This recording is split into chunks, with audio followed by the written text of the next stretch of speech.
Hello students, today we will discuss about norma verticalis. Before we discuss the norma verticalis, you should know that the skeleton of the head, that is known as skull.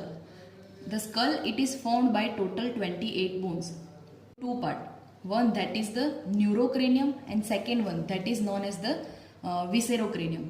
Now neurocranium, it is also known as calvaria or brain box, and that is formed by the fusion of the multiple bones. And the viscerocranium, that is the facial skeleton along with the mandible. Now the skull, it can be studied as a whole, and we can study the skull into the different aspect externally. So first, if we look the skull from superior aspect, that is known as norma verticalis. If we look from the anterior aspect, that is known as norma frontalis. From the posterior side, it is known as norma occipitalis. Both the lateral side we can study and that part is known as norma lateralis, and from the inferior aspect, that study is known as norma basalis. Now today we will discuss about the norma verticalis. As you can see, the skull, it is somewhat ovoid into the shape, so it is narrow anteriorly and it is broad posteriorly, but maximum diameter or maximum breadth of the skull, it is between the two biparietal eminence or biparietal tuber. Now there are three sutures present at the norma verticalis. First, that is the coronal suture. Second, that is the sagittal suture. And third, that is the lambdoid suture. So coronal suture, it is present between the frontal bone and two parietal bone.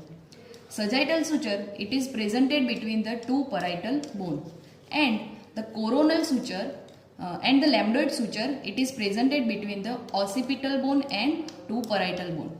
So you can see the norma verticalis, that is formed by the fusion of the four bone. The uppermost or squamous part of the frontal bone, in between them two parietal bone, and the uppermost or squamous part of the occipital bone. Now sometimes what happen, we can find out the fourth suture, that is known as the metopic suture. Now what is metopic suture? The two half of the frontal bone that develops from the two separate ossification center, and they fused by the suture, that is known as the metopic suture. It should be obliterated at the 6 years of the life, but into 3 to 8% of the individual, if it fails to obliterate, so we can find out the metopic suture in between the two half of the frontal bone. We will discuss about the peculiar features presented over the norma verticalis. First, there is the vertex. Now what is vertex? This is the sagittal suture. Now the highest point over the sagittal suture, this point is known as vertex.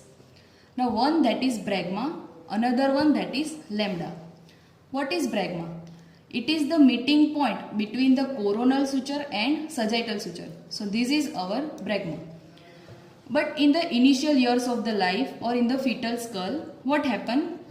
There is an unossified membranous gap. It is presented at this site into the neonatal or fetal skull, and that is known as the anterior fontanelle or soft spot. Similarly, posteriorly over the meeting point of the lambdoid suture plus meeting point of the sagittal suture, here it is the site for the posterior fontanelle. It is also the unossified membranous gap.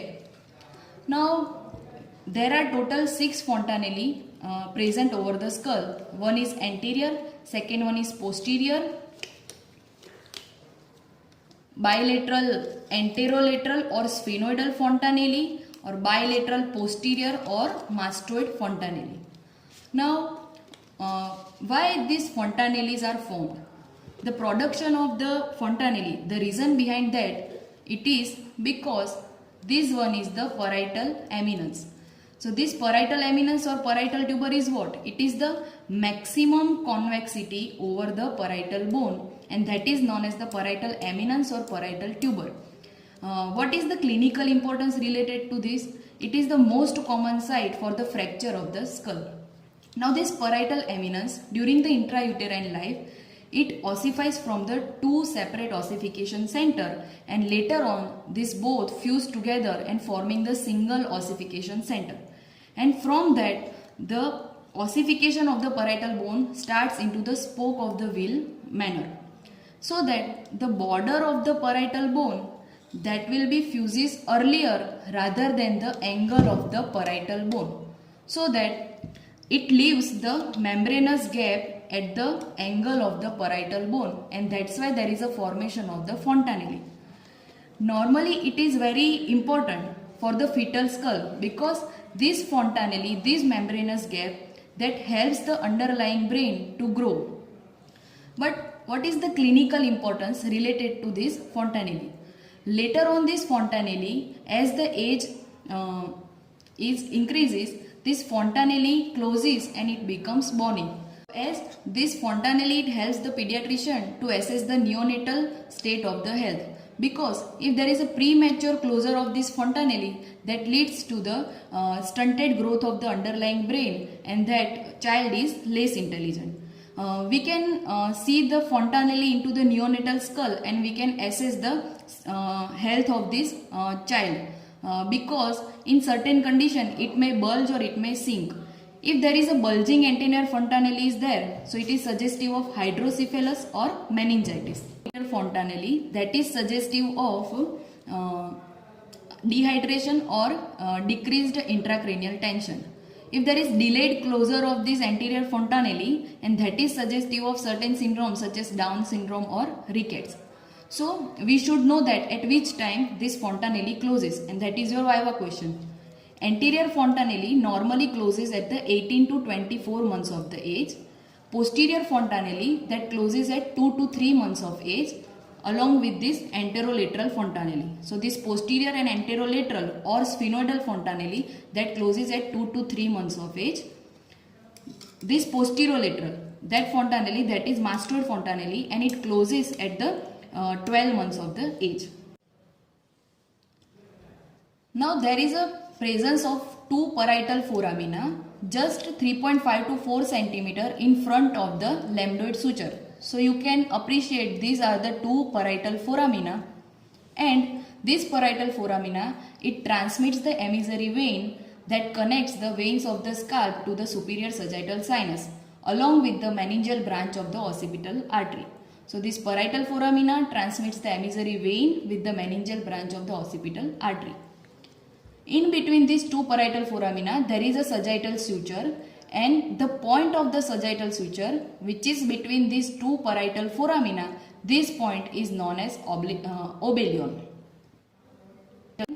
So here this one is the frontal bone, this one is the maxilla, this one is the zygomatic bone. So this process, that is the zygomatic process of the frontal bone. So temporal line that starts from the zygomatic process of the frontal bone crosses the frontal bone, coronal suture, and come over the parietal bone. Now this temporal line, it is single up to the parietal bone.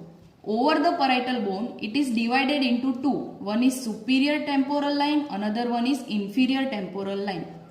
This superior temporal line, it is faded over the posteriorly.